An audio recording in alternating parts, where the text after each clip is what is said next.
Good morning students. Class 8 के सभी बच्चे अपनी हिंदी व्याकरण की बुक खोलिए तथा पाठ 3 निकालिए, शब्द विचार। पाठ 3 शब्द विचार। हम इसकी आपको रीडिंग लगवा चुके थे। अब देखिए, आइए इस पाठ से संबंधित प्रश्न उत्तर करते हैं। फर्स्ट क्वेश्चन है आपका, निम्नलिखित प्रश्नों के उत्तर दीजिए। शब्द किसे कहते हैं? शब्द किसे कहते हैं? इसका सही आंसर है दो या दो से अधिक वर्णों के मेल से बने सार्थक वर्ण समूह को शब्द कहते हैं। दो या दो से अधिक वर्णों के मेल से बने सार्थक वर्ण समूह को शब्द कहते हैं। जैसे देखिए, जैसे कुटिया थी हमारी, जैसे कुटिया,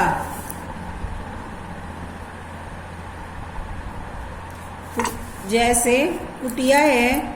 अब देखिए, इसमें के प्लस उ प्लस टे प्लस ई प्लस ये प्लस आ, अब मिलकर के ये हो गया हमारा कुटिया। ठीक है। अब दूसरा क्वेश्चन है आपका, शब्दों का वर्गीकरण किन आधारों पर किया जाता है? शब्दों का वर्गीकरण किन आधारों पर किया जाता है? तो इसका सही आंसर है, शब्दों का वर्गीकरण 4 आधारों पर किया जाता है। शब्दों का वर्गीकरण 4 आधारों पर किया जाता है। फर्स्ट, उत्पत्ति के आधार पर।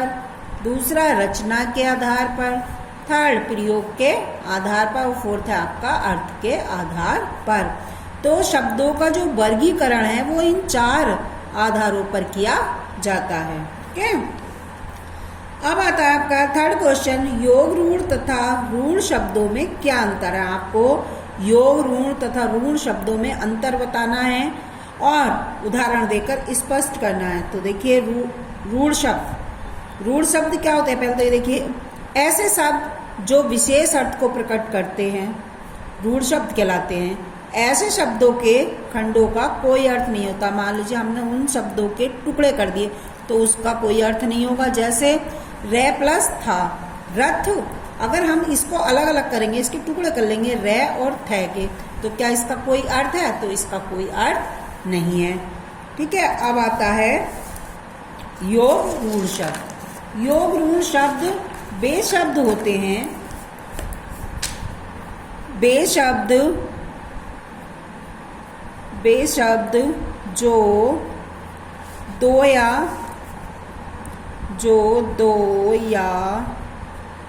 दो से अधिक, दो या दो से अधिक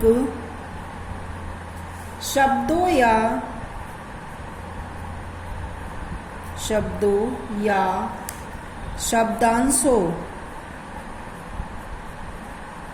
शब्दांशों से बने होते हैं।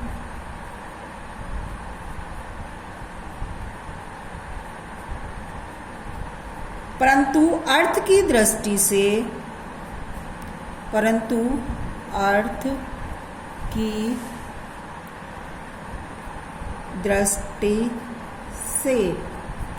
अपने सामान्य अर्थ को छोड़कर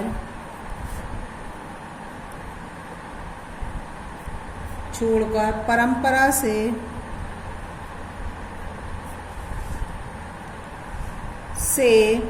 विशेष अर्थ को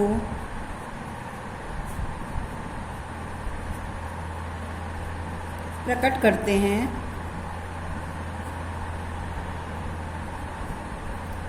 योग ऋण शब्द कहलाते हैं।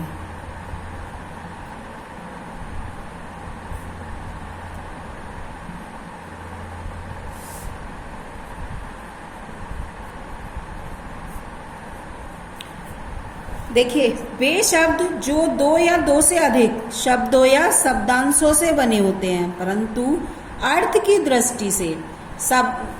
दृष्टि से अपने सामान्य अर्थ को छोड़कर परंपरा से विशेष अर्थ को प्रकट करते हैं, योग रूढ़ शब्द कहलाते हैं।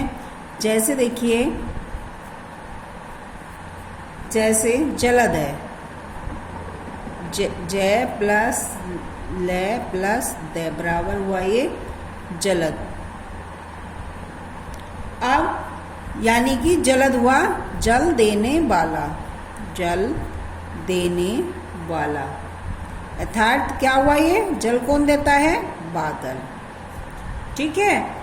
अब आता है जैसे एक और लीजिए, चार पाई, चार प्लस पाई, चार प्लस पाई, यानी कि चार पायों वाली, चार पायों वाली हो गई आपकी। चार पायों वाली क्या होती है, चार पायों वाली होती है खाट। तो अब एक बार फिर देखिए, योग रूढ़ शब्द, वे शब्द जो दो या दो से अधिक शब्दों या शब्दांशों से बने होते हैं परंतु अर्थ की दृष्टि से अपने सामान्य अर्थ को छोड़कर परंपरा से विशेष अर्थ को प्रकट करते हैं, योग रूढ़ शब्द कहलाते हैं। जैसे जलद है, तो जय ले दे जलद, जलद कौन, जल देने वाला अर्थात बादल। अब है चार पाई, चार प्लस पाई यानी चार पाई, चार पायों वाली जिसके चार पैर हैं, अर्थात क्या होती है वो, खाट। अब आगे देखिए,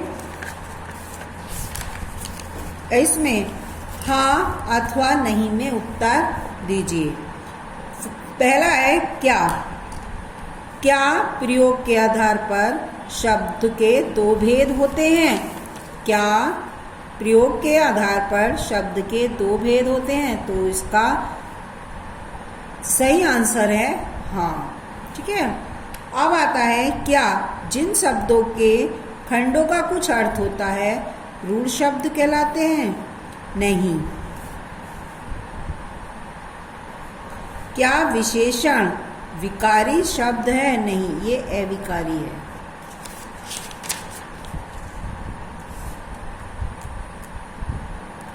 हाँ ये सही है, ये आपका सही है, विशेषण जो है वो विकारी शब्द है।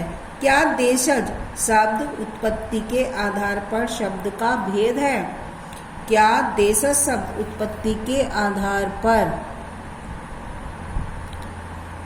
शब्द का भेद है, तो ये भी होगा हमारा हाँ।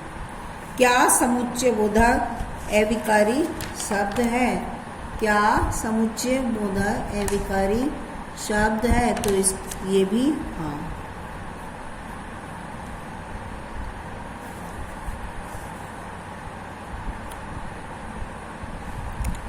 अब आगे देखिए, रिक्त स्थानों की पूर्ति कीजिए। वे शब्द जिनका निश्चित अर्थ होता है सार्थक शब्द कहलाते हैं। क्या देखिए, वाक्यों में प्रयोग करने पर जिन शब्दों के रूप में परिवर्तन आता है उन्हें, मतलब वाक्यों के प्रयोग करने पर जिन शब्दों का अर्थ आता है वे कैसे शब्द कहलाते हैं, तो वे कहलाते हैं